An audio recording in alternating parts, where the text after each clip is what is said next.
बॉलीवुड अदाकारा कतरीना कैफ और विकी कौशल अपनी शादी को मुकम्मल तौर पर खुफिया रखने की भरपूर कोशिश कर रहे हैं, ताहम खबरें किसी न किसी तरह से सामने आती जा रही। अब दोनों की शादी की खबरों की तस्दीक हो गई है।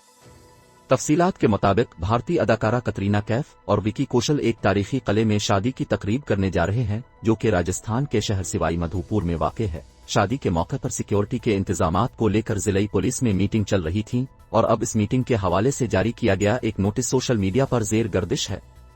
क्रिप्टो करेंसी एक्सचेंज के मालिक चैंग पिंग चीन के अमीर तरीन आदमी बन गए। भारतीय मीडिया की जानिब से जारी नोटिस के मुताबिक मीटिंग में बॉलीवुड की स्टार जोड़ी की शादी से पहले अमन व अमान की सूरत हाल को कायम रखने, शादी में शिरकत करने वाले अदाकारों की हिफाजत और मद्दाहों के हुजूम को कंट्रोल करने के लिए इक़दामात के हवाले से बात की जाएगी। वाज़ेह रहे कि भारतीय मीडिया गुज़िश्ता माह से ये दावा कर रहा है कि कतरीना और विकी की शादी दिसंबर की 9 तारीख को होगी, लेकिन ताहाल कतरीना और विकी ने अपनी शादी से मुतल्लिक खबरों की तस्दीक तरदीद नहीं की है। मजीद तफरीह